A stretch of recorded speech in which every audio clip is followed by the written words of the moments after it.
Selamat siang, perkenalkan nama saya Aulia Damayanti dari kelas MJ501 Universitas Siber Asia. Baik, saya akan mempresentasikan presentasi mata kuliah digital inovatif entrepreneurship, yaitu bisnis digital, yang telah diberikan oleh Ibu Rati Anggoro Willy selaku dosen akademik. Baik, bisnis digital. Oh,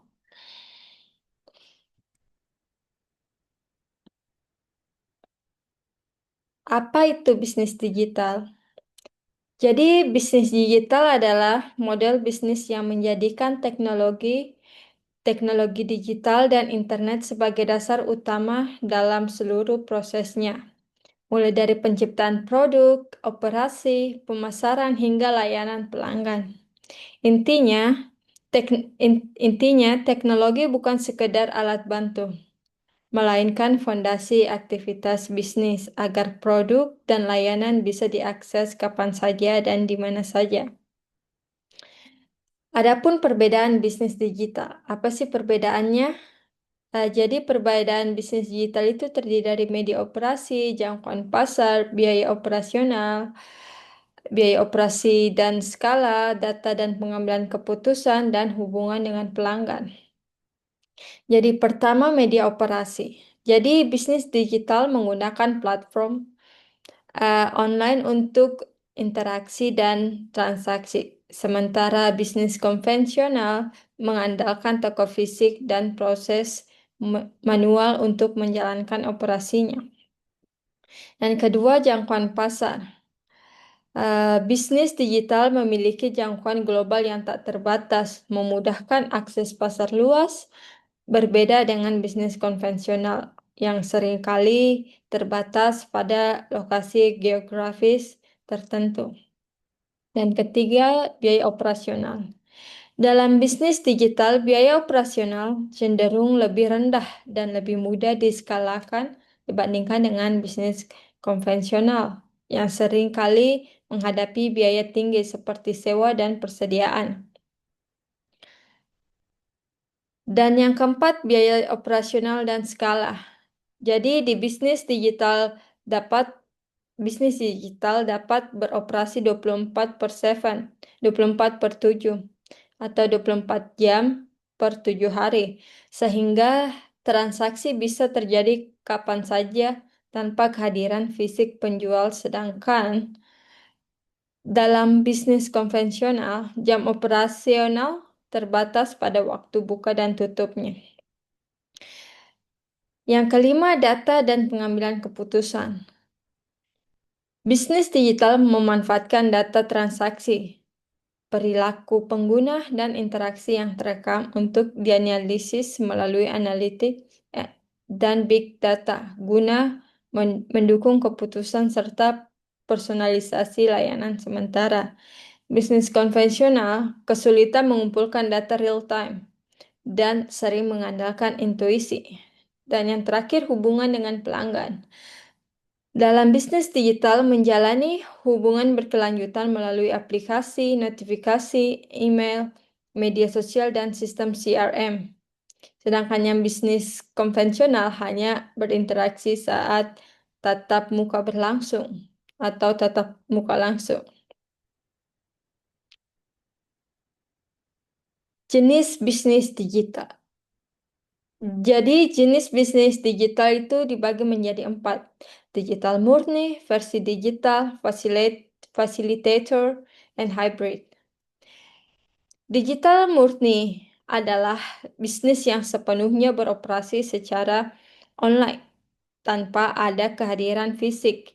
Contoh yang umum meliputi toko e-commerce dan penyedia layanan. Dan Versi digital dari bisnis non-digital merujuk pada produk yang memiliki bentuk fisik namun didistribusikan secara digital seperti e-book dan layanan streaming.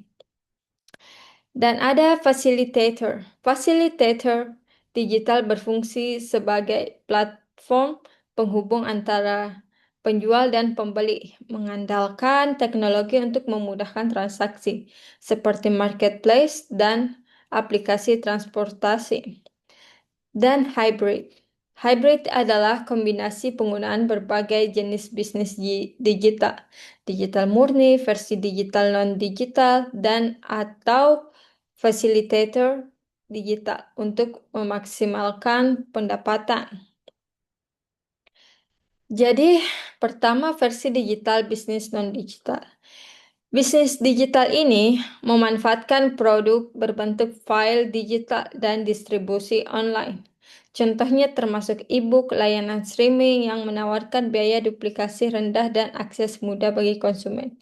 Seperti saya beritahukan sebelumnya. Dan fasilitator digital dari bisnis non-digital. Ini menghubungkan penjual dan pembeli dengan platform online, memfasilitasi transaksi sambil tetap menawarkan produk fisik. Contoh termasuk marketplace dan layanan transportasi online yang mengandalkan teknologi untuk efisiensi. Bisnis digital hybrid. Jadi, bisnis digital hybrid itu memiliki ciri dan contoh, yaitu menggabungkan model, beragam sumber pendapatan, dan contoh super app.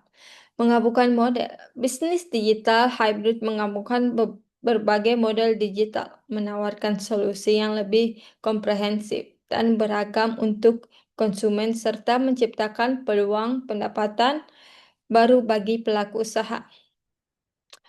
Model ini sering memiliki beragam sumber pendapatan, seperti komisi, iklan, dan langganan, yang memungkinkan fleksibilitas dalam strategi monetisasi serta meningkatkan keberlanjutan bisnis.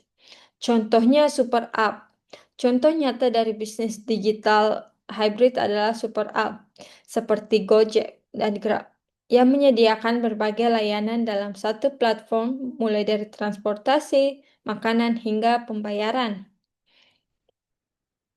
Dan kemudian ada studi kasus Gojek menggunakan super app. Jadi Gojek adalah super app. Maksud saya studi kasus Gojek atau super app. Gojek adalah super app terbesar di Indonesia, menjadi bagian dari ekosistem GoTo dan menyediakan lebih dari 20 layanan on demand, termasuk transportasi, pengantaran, dan pembayaran digital untuk memenuhi berbagai kebutuhan masyarakat. Jenis bisnis digital Gojek itu memahami model bisnis Gojek secara mendalam, yaitu facilitator digital, hybrid, dan super app. Gojek bertindak sebagai facilitator digital, menghubungkan konsumen, driver, dan merchant melalui platformnya, menyediakan layanan seperti GoRide dan GoFood dengan efisien dan nyaman. Hybrid. Gojek menggabungkan berbagai model bisnis digital, menyediakan layanan murni seperti GoPay dan konten digital sambil tetap memberikan solusi transportasi dan pengantaran untuk pengguna. Super App. Dengan beragam fungsi yang mencakup transportasi, pengantaran makanan, dan pembayaran digital. Gojek berfungsi sebagai super app yang menyatukan berbagai layanan dalam satu platform terpadu. Keunggulan Gojek. Jadi Gojek sendiri itu adalah pasar tanpa batas dan akses 24 jam per 7 hari.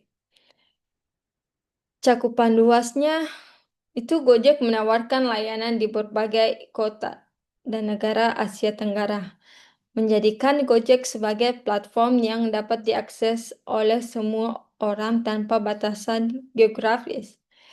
Jadi akses 24 jamnya itu layanan Gojek selalu tersedia, memberikan kenyamanan bagi pengguna untuk memesan layanan kapan saja, siang atau malam sesuai kebutuhan mereka. Ekosistemnya besar. Gojek menghubungkan berbagai pihak termasuk konsumen, driver, dan merchant dalam satu aplikasi, menciptakan sinergi yang meningkatkan efektivitas dan efisiensi layanan. Adapun potensi penghasilan Gojek yang besar. Gojek menerapkan model multisisi dengan pendapatan dari komisi, iklan, dan layanan keuangan.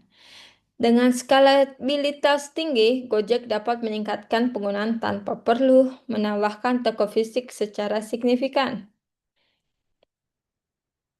Adapun pemanfaatan teknologi digital, yaitu aplikasi, algoritma, dan pembayaran digital. Aplikasi mobile memungkinkan pengguna untuk mengakses layanan dengan mudah, meningkatkan pengalaman pengguna dan efisiensi operasional, serta mendukung interaksi langsung dengan pelanggan secara real-time. Dan selanjutnya algoritma. Algoritma digunakan untuk mengoptimalkan proses seperti pencocokan dan penjadwalan, memastikan layanan yang lebih efisien, dan meningkatkan kecepatan respon terhadap permintaan pengguna. Dan pembayaran digital. Pembayaran digital seperti GoPay memudahkan transaksi secara aman dan cepat, meminimalkan kerumitan proses pembayaran, serta meningkatkan kenyamanan bagi pengguna dalam melakukan transaksi harian. Adapun transformasi digital Gojek, yaitu dari call center, super app, integrasi keuangan, dan merger. Gojek memulai perjalanan digitalnya pada tahun 2015 dengan meluncurkan call center yang menjadi titik awal untuk mengembangkan layanan pelanggan lebih efisien menggunakan teknologi. Pada tahun 2016, Gojek bertransformasi menjadi super app, menawarkan berbagai layanan seperti transportasi, pengantaran, dan pembayaran dalam satu platform yang mudah digunakan. Gojek juga mengintegrasikan layanan keuangan digitalnya, GoPay, ke dalam ekosistem pada tahun 2019, memperkuat posisinya sebagai pemimpin dalam solusi pembayaran di Indonesia. Pada tahun 2021, Gojek melakukan merger dengan Tokopedia, membentuk ekosistem GoTo yang menggabungkan layanan bisnis digital dan konvensional untuk memperluas jangkauan dan inovasi. Arah transformasi digital menuju inovasi yang berkelanjutan, AI dan Big Data. Teknologi AI dan Big Data akan memperkuat personalisasi layanan Gojek, mengoptimalkan rute, dan mendeteksi potensi fraud dengan lebih efektif dalam menjalankan operasional bisnis.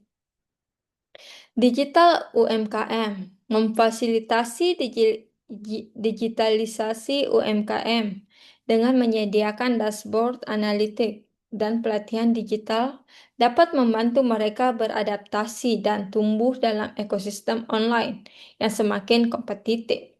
Integrasi ekosistem mewujudkan integrasi ekosistem GoTo dengan sistem single identity dan wallet untuk mempermudah pengguna dalam melakukan transaksi dan meningkatkan pengalaman pengguna secara keseluruhan. Dan usulan pengembangannya itu strategi bisnis digital Gojek, yaitu layanan berlangganan, ekspansi vertikal, dan keamanan digital.